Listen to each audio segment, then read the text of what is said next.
Chapter 6. Truth.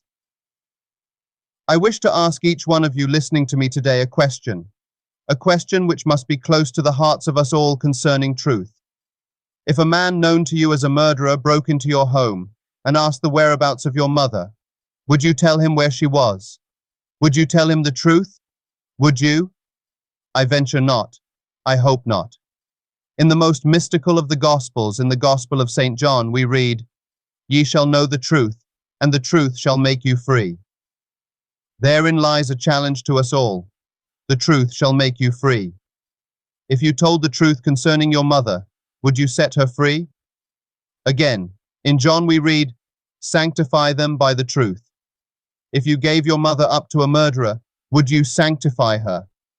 What then is the truth of which the Bible so constantly speaks? The truth of the Bible is always coupled with love. The truth of the Bible is that spiritual realization of conscious life in God, towards which the human soul evolves through all eternity. Truth is an ever-increasing illumination. No one who seeks sincerely for truth need fear. The outcome for every raising erstwhile truth brings into view some larger truth which it had hidden. The true seeker after truth is not a smug, critical, holier-than-thou person. Rather, the true seeker after truth knows the words of Zechariah to be true. Speak ye every man the truth to his neighbor, and let none of you imagine evil in your hearts against his neighbor.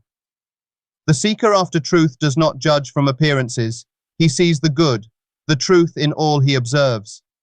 He knows that a true judgment need not conform to the external reality to which it relates. Never are we so blind to the truth as when we see things as they seem to be. Only pictures that idealize really depict the truth. It is never superior insight, but rather purblindness that reads into the greatness of another some littleness with which it happens to be familiar. We all know at least one petty gossip who not only imagines evil against his neighbor, but also insists upon spreading that evil far and wide. His cruel accusations are always accompanied by the statement, "It's a fact," or "I know it's the truth." How far from the truth he is, even if it were the truth as he knows the truth. It is better not to voice it, for a truth told with bad intent beats all the lies you can invent. Such a man is not a seeker after the truth as revealed in the Bible. He seeks not truth so much as support for his own point of view. By his prejudices, he opens a door by which his enemies enter and make their own the secret places of his heart. Let us seek sincerely for the truth, as Robert Browning expresses it.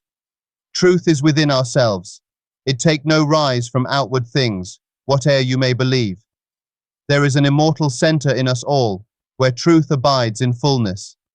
The truth that is within us is governed by imaginative love.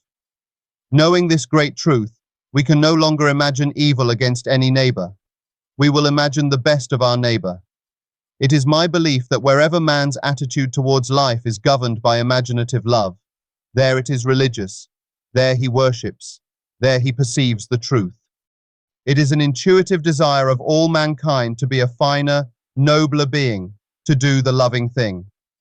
But we can do the loving thing only when all we imagine is full of love for our neighbor. Then we know the truth that sets all mankind free. I believe this is a message that will aid us all in the art of living a better and finer life. Infinite love in unthinkable origin was called God, the Father. Infinite love in creative expression was called God, the Son. Infinite love in universal interpenetration, in infinite immanence, and in eternal procession was called God, the Holy Ghost. We must learn to know ourselves as infinite love, as good rather than evil. This is not something that we have to become. It is rather for us to recognize something that we are already. The original birthplace of imagination is in love. Love is its lifeblood. Insofar as imagination retains its own life's blood, its visions are images of truth. Then it mirrors the living identity of the thing it beholds. But if imagination should deny the very power that has brought it to birth, then the direst sort of horror will begin. Instead of rendering back living images of the truth, imagination will fly to love's opposite, fear, and its visions will then be perverted and contorted reflections cast upon a screen of frightful fantasy. Instead of being the supremely creative power, it will become the active agent of destruction. Wherever man's attitude to life is truly imaginative, there man and God are merged in creative unity. Remember that love is always creative, causative in every sphere from the highest to the very lowest. There never has existed thought, word, or deed that was not caused by love or by its opposite, fear of some kind, even if it were only a desire of a not very worthy aim. Love and fear are the mainspring of our mental machinery.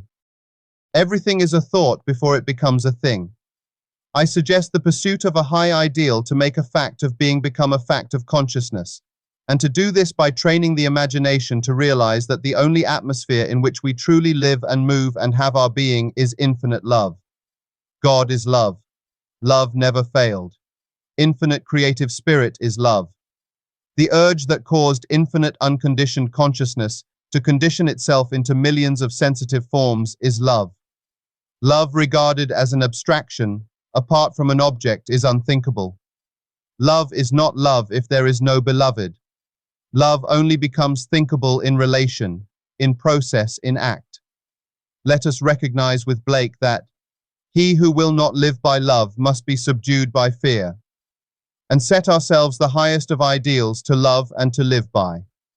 But our highest ideals do not bless unless they come down and take on flesh. We must make results and accomplishments the crucial test of our imagination and our love, for incarnation is the only true realization. Our faithfulness must be to the sum of all the truth we know, and it must be absolute. Otherwise, that truth lacks a vehicle and cannot be incarnated in us. Our concept of ourselves determines the scenery of our lives. We are ever our own jailers. The prison doors that we thought closed are truly ajar, waiting for us to see the truth. Man ever surrounds himself with the true image of himself, said Emerson. Every spirit builds itself a house, and beyond its house, a world, and beyond its world, a heaven. Know then the world exists for you the phenomenon is perfect. What we are that only can we see. All that Adam had, all the Caesar could, you have and can do. Adam called his house heaven and earth. Caesar called his house Rome. You perhaps call yours a cobbler's trade, or 100 acres of land, or a scholar's garret. Yet line for line and point for point, your dominion is as great as theirs, though without such fine names. Build therefore your own world, and as fast as you confirm your life to the pure idea in your mind, that will unfold its great proportions. The truth is our secret inward reality, the cause, the meaning, the relation of our lives to all things. Let the truth carry us heavenwards, expanding our conceptions, increasing our understanding, until we know the truth and are made free.